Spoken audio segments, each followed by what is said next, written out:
All right, so Pietenpol build video number 34. Today I'm gonna tell the story of this Pietenpol. This is the video I've been waiting to make actually since I started this build in August of 2019. So I have one of my sons gonna hold the camera.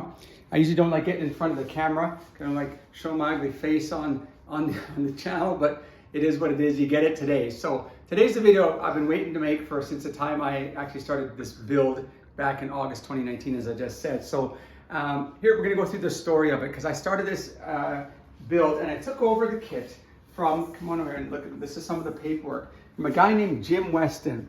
He started, this is his letter of intent. When you build an airplane in Canada, you have to write a letter of intent, and it was to Department of Transportation Canada. Now it's called Transport Canada. 1962. In 1969, he ordered a set of plans from the Pietenpol company that I have out there, and he started the build. Then he wrote his letter of intent in April 1969 to let Transport Canada, or what do they call it here, the Department of Transportation Canada, to let them know that he's going to build an airplane. So he started in the 70s and 80s. 1971 was ordering some supplies. 1977, some of these are 1980, ordering some of the wood spruce that you're going to see out there, and started building the plane. And then in July 29th of 2019, I bought this plane from the Weston family. So I came back from Oshkosh in 2019. I wanted to know what my next airplane build was going to be, and I've built airplanes out of aluminum before. The helicopter was kind of a composite type of build, but I never built in wood before, so this was a new challenge for me. And so when I came back from Oshkosh, a guy at my field had went online and saw that there was a Pietenpol that was for sale over in Vernon, BC. So I jumped in the RV, I flew over there, met the Weston family. So I met Betty, and Tim was the son. Jim had passed away some years ago, and his plane was there, and they didn't know what to do with it, so they just advertised it. And that's where I came into the picture. And I think John I think was his other son, who I met that day. You know, they gave me a good price on the plane. I flew back home and then got a U-Haul, drove out there, loaded it up, and brought the Pietenpol back here to Calgary. So that's how I started this build in August of 2019. Up here, so Zaki can film this here. So this was the bill of sale. This is me registering the plane with Transport Canada under my name. And then this was my first inspection back in February 2021, showing that I've done the pre-cover inspection. So the next thing is the final inspection when the plane is all done and at the field. So let's take a look what's happened since November. So we've made some progress on here. So I did tell the family that if I would finish the build, and I would honor Jim and his legacy, because he did the wooden fuselage, one of the wings, and the tail. And I took all the scrap wood and all the parts and things, and I said I would honor him as I finished the build. And so some of the little things, so you can kind of see we've done some work since I last showed you. The cowl is done. The prop is on, but not permanently, because it has to fit out the door. Eventually here, we got to take this airplane out. So the prop is on, but not permanently. I named her Little Old Betty. This is named after Mama Weston, Betty Weston, who I met that day that I bought the kit from them in Vernon. This is my favorite cartoon, one of them, when I was a little kid. Tweety Bird and Sylvester. For those of you who are old enough to know this, remember this, he had a little retractable landing gear on this plane. It was a great cartoon, and so this was Little Old Betty, and this is what the plane has come to know. And this was the decal I got made by an excellent sign shop in Calgary. Of course, our ident letters, and this is part of it. So this is Golf Charlie, which is Canadian, but Jim Weston Pietenpol. So that's where I paid some extra money, got the letters that I wanted, again, to honor Jim's legacy. I also put his name in here too as well.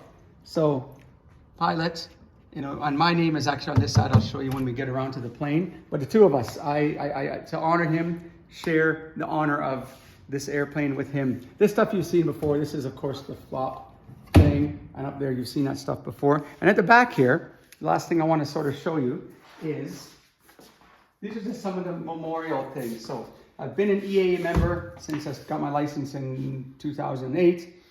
Back in my RC model airplane days, I flew competitively with RC aerobatics, and all of my planes had a Jamaican flag on there. Being born in Jamaica, that was what that is. This is a special one. Now, this is David Scott Martin. He is my dental assistant, Christine. It's her brother, who was one of my YouTube followers, the very few that I have, which is fine. He passed away in 2020 of a heart attack. And so this was kind of an MIA POW replica, which those American viewers will know what MIA POW is. But this is just to honor David, Scotty, we call him, when he was born and when he died. And down here we have Jim, kind of a sketch of his. So again, this is, Jim Weston, born in 1934, died in 2016.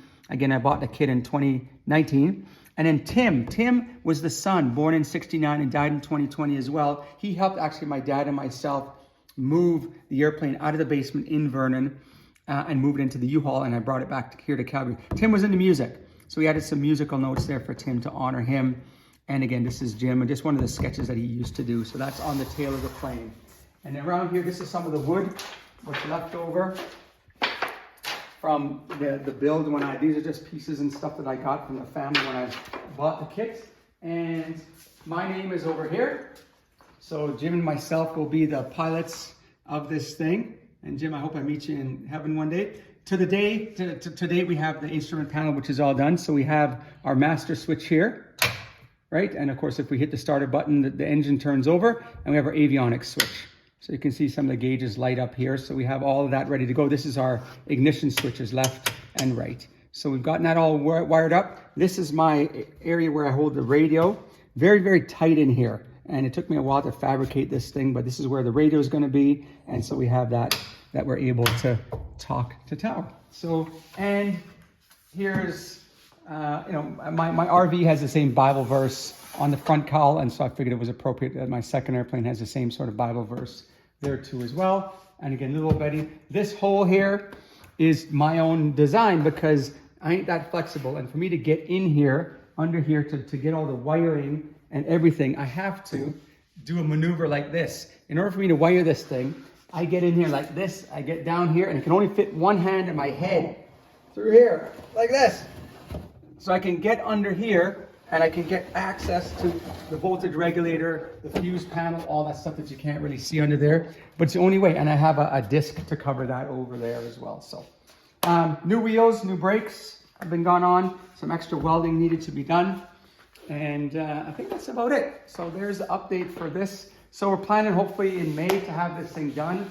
I need to get a hanger at the local field and then move this out there. Next step is going to be the weight and balance. So this whole thing is going to turn 90 degrees, and the wings, like you see in previous videos, the wings are going to go on down here. We're going to put it on the scales, and we get our weight and balance correct before we actually take it all up, kind of some of it apart to take it to the field. So that's it for now. Until next month, and we'll update you then once we have some more progress done, but we're getting there.